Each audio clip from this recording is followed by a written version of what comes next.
normal, I guess. I don't know. It doesn't feel like it. Sometimes it comes up.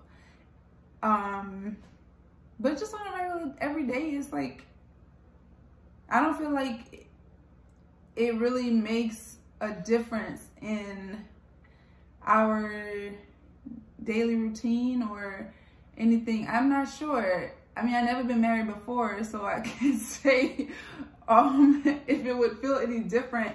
There are instances where, like, you know, clothing or like, you know, how I'm dressed or something might come up, or, you know, whether I want to have like a drink of alcohol and we're out together or something, or 2 or 3 or 4, however many I want. And we're out together and that becomes like a discussion or something. Or when, you know, he prays but he usually just kind of leaves the room and goes to the next room to pray. Or I'll like, you know, just be quiet. I don't interrupt. So it's like nothing. I mean, I feel like it would be the same way if I was married to a Christian, because I'm not Christian. And a Christian that doesn't drink or smoke or like, you know, all the other things, fornicate and all the other things that Christians aren't supposed to do. If I were married to a Christian like that, then essentially it would be the same thing. So I don't think that it really makes any difference. There are the, you know, Fridays he goes to Juma, which means Friday, right? In Islam. That's it, right? Arabic. Both are correct. In Arabic and in Islam. Oh, okay, good. Okay. Because Arabic is in Islam. Okay. Well, I was thinking like the language. The language is Arabic. You're right. You're right, and you're right. Thank you. So he goes to Juma on Fridays, and typically I'm usually not even with him when he has to go because I'm at work or I'm at home and he's at work or something. But I've gone a few times. You know, it's no big thing. I do get a little annoyed when I have to put the scarf on my head to go and sit in the back, but it's all good. You know, I don't feel any. I mean, what? Like, we don't have pork in the house, but I don't eat meat, so does it make a difference? What? I don't know. Okay. Feels normal to me. What about you? How is it? What is it like being married to a non-Muslim as a Muslim man?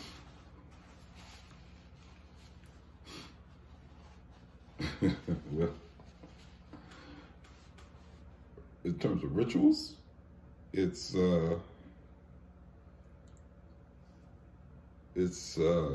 only challenging when I am not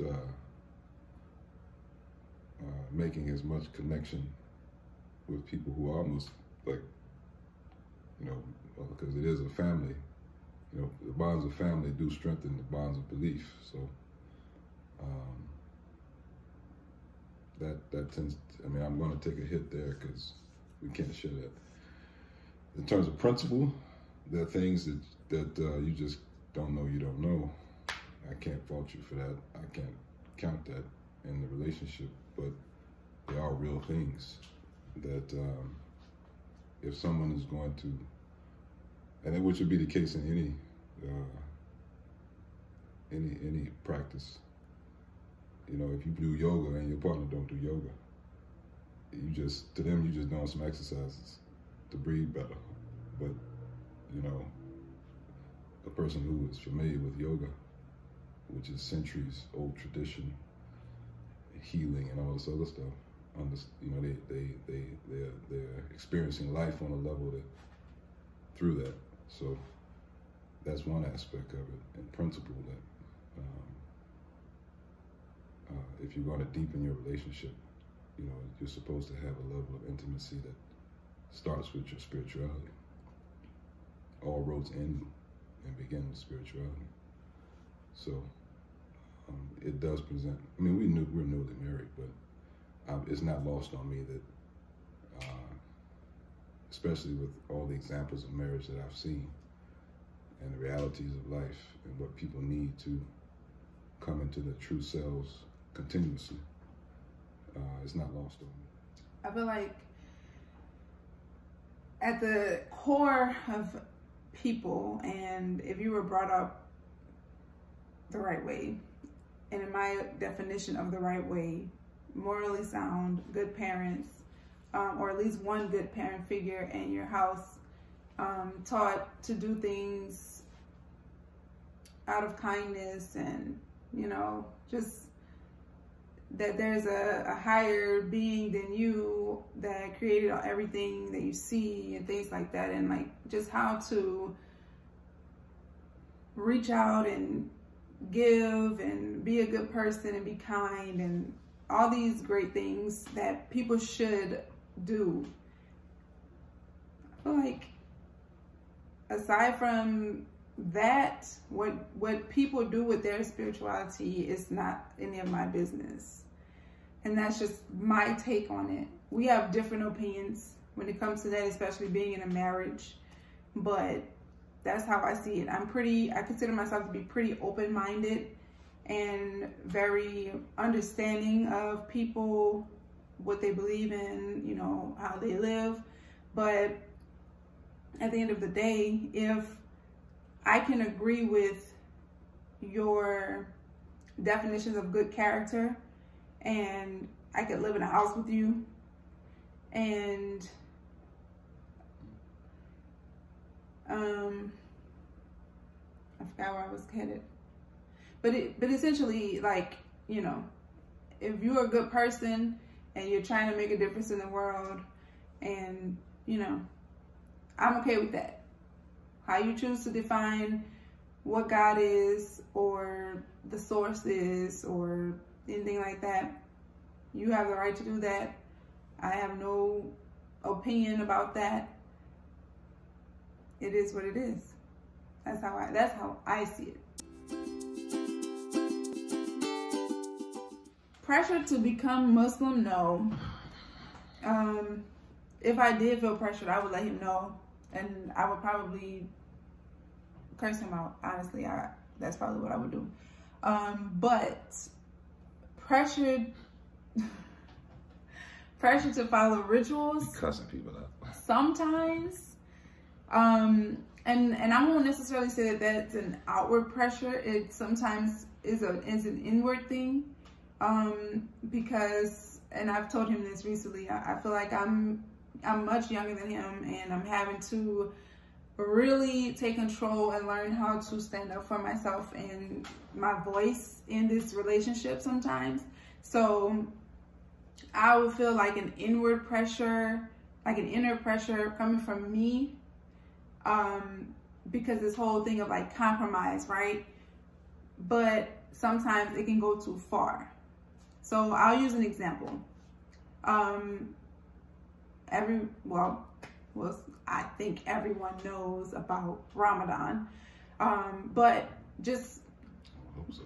I mean, maybe some people don't, but Ramadan is like a time of fasting, 30 days, right? 30 days, 30 nights or something. And at the end of Ramadan, you have a celebration that's called, why is my brain not working? Eid. It's called Eid. I don't know why my brain's not working right now. So Eid celebration, from what I've witnessed in my 2 years being with this man, the bigger one is usually the one that's around June or so, like the first one, which it changes every year, right? With the moon and stuff like that. I'm not all the way versed on it, so I'm still learning, but that one is Al-Fitr.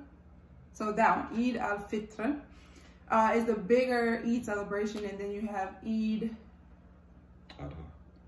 I can't say that one. That one, which is a smaller sort of celebration. So I feel like they actually reverse. Significance-wise, the second one is bigger. Oh. But you tend to, but Ramadan is a whole month where the second one people are on the pilgrimage. So it commemorates the pilgrimage. It's in relationship to the pilgrimage. Oh, so they have like a bigger celebration because it's like, oh, we could eat now. So they have like food and.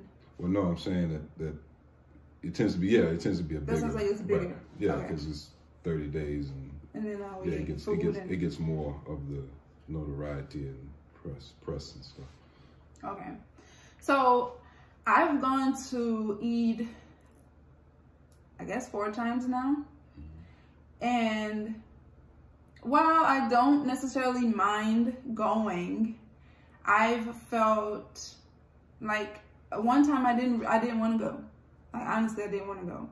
I didn't want to get out of bed because it starts early in the morning and it was like on a Saturday, and I was just like, this is just too much. I don't want to go. But it was kind of like I was expected to go, and then the one that's in June, it's like summertime. You gotta wear long sleeves, long pants, scarf, and I'm just not really down for like being hot like that. So it was tough that one time when I didn't want to go.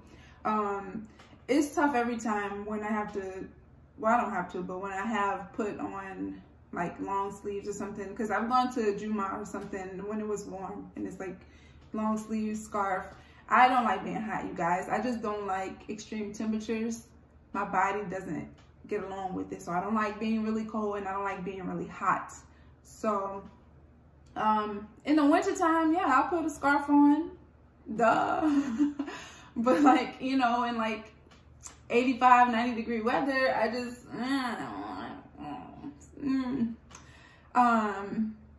but yeah, so I can't say that I felt pressure to become a Muslim, but I can say that I felt pressure, on a few occasions to follow the rituals. So not for prayer. Definitely not for prayer. Mostly just like the outings. So if I've attended Juma with him, if I was with him in the past before I moved here, I would come up and visit. And if I were with him during Juma, time for Juma, I would go with him.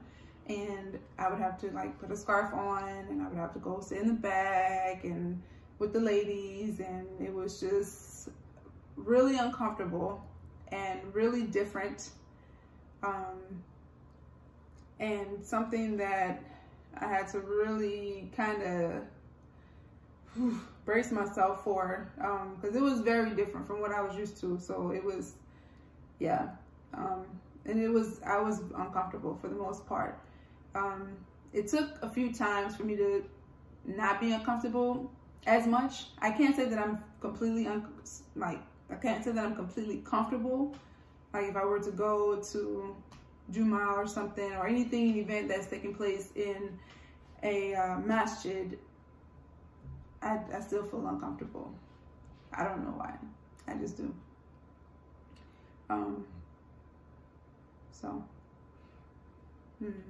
Those are the little things where I feel, I guess I won't say pressure, but uncomfortable. But it's pressure because I'm expected to dress and look a certain way that does not, I won't say necessarily, but absolutely does not align with my image of myself. So that's where I would say the pressure comes from. So if we're going to eat, or if I'm with him and we go to Juma, then I have to, so it's not an option, dress and adorn myself in a certain way. So other than that, no pressure. Life's good.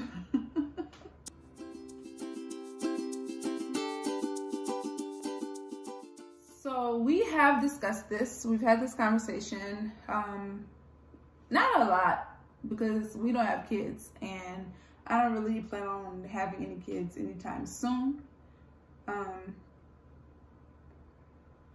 Okay.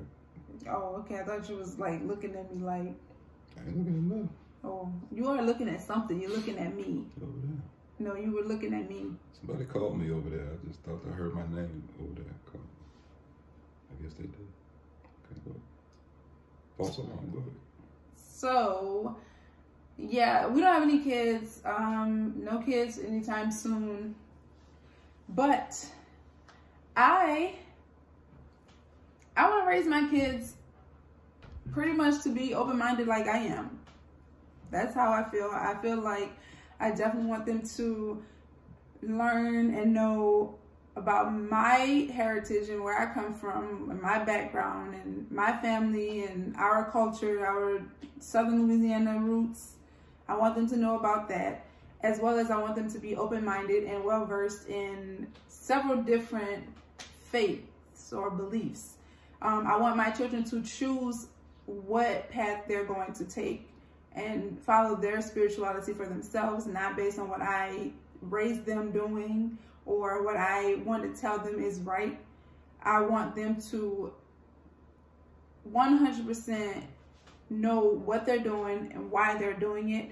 Obviously, when they're babies, and as long as they're in my, I won't say in my house, because once you get to the age of like 16, 15, that's when kids really start to ask more questions. Like, oh, well, that's how old I was. I was raised Pentecostal, apostolic, and once I got around that age, it became more of like a ritual thing for me. I was going to church, wearing the long skirts, not wearing any makeup or jewelry and all that, and following all these rules that were placed upon me by men who want to say it's in the Bible but can't show me where.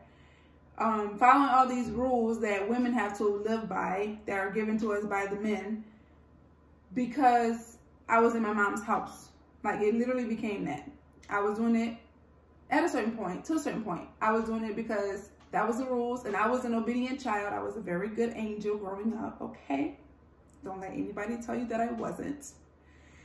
And I was obeying my mom's rules and the rules of the church because that's what I had to do. So it was what it was. But once I got to the point where I actually wanted to know for myself, and things just weren't adding up anymore to me, that's when I started to remove myself from religion and kind of disassociate myself with any said, religion, Pentecost, Christianity, that kind of stuff.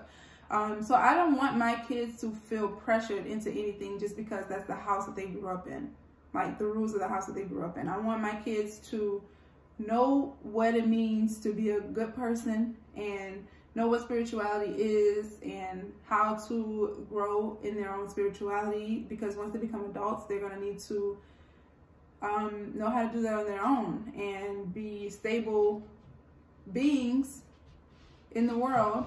That is, they have to do that on their own. So that's what I want for my kids. So that's not saying that I don't want them to know about Islam, because like I said, I want them to be well versed and I want them to understand and get. I mean, yeah, but like I don't want him to be saying, raise my kids ain't gonna be Muslim, because if that's what they choose, then that's what they choose. I'm totally fine with that. If that's not what they choose, that's not what they choose. I'm totally fine with that. As long as they're not out there being idiots.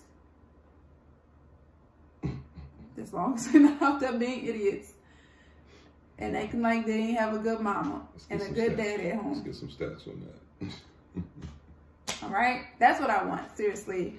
That's how I want to raise my kids. Sir, your turn.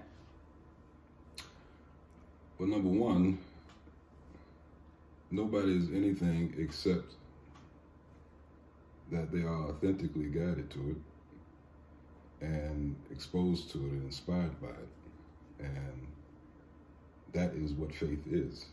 And that's the priority, is that first they understand that their faith, their human potential, the thing that they develop, the muscles they develop that allows them to take what is not already there, tangible in their life, that they want to be, that they want to represent, and bring that forward and make it real. That part of them, that's first. For me, that is my belief system already. You can't put anything. People try, but if you try to put anything up before that and call it whatever, it doesn't work. That's part of the problem. It's like it gets backwards. So you have to start off with your potential first, and what you said about just trying to be a good person and make it and live a good life. The way it was given to me, that's the way I'm gonna give it to my kids. You get to know God by knowing yourself. You get to know yourself by serving others. And in the process of serving others, you know, it shifts you from and takes what you learn in the house, in the home, and expands it in the development of leadership. And if you are on point with your failures and your successes toward whatever your purpose is, you're being developed in that leadership. And that stage is what I set in the house. The other stuff is tools and supports and rituals and disciplines and all of that. But and they'll get that. But the best things the things that I do that allow me to shine, that I do well, that allow me to shine, those things I was allowed to cultivate those things. And some of them are not, they're special to me, you know, in my family, you know, how I was raised. They're not things that you might necessarily ascribe to any particular belief system. It's just, I was allowed to develop. And then I tried to pass that. With my own daughters, I worked to, like doing for example, having a moment periodically through the upbringing where it's like more like, I say, a family meeting, a family circle, where they could really talk about anything, and just learn how to listen to each other and learn how to think critically. And I learned a lot from them, even as children, that, you know, you're not even aware of what's going on inside them until you create an opportunity to hear them. Versus the old mantra was children should be seen and not heard. And so I'm not, a lot of those old school, some of those old school isms that I didn't carry over. Yeah, I didn't carry them over though. And they're not, but ironically, they're things that were more, you know, if you was black, you was this, you know, or if you were old school, you did it like this. And some of them are good, and then some of them are, okay, this is a new world, you know, kids is on technology real hard, social media real hard. Those were not factors when I was coming up, and on and so forth. So, but just to go back to the point, that is my priority, is that they you know, it would be leadership and how they communicate from their potential, understanding that is the priority, and then everything else is tools that they use to do that, and ways of bonding with people, which is good, you know. And if they want to express, they'll be exposed to me, and if they choose to express through our symbols in Islam, that's cool. Thank you guys for watching. I hope you enjoyed our video this week. Don't forget to like the video, share it, leave a comment below, and subscribe to the channel.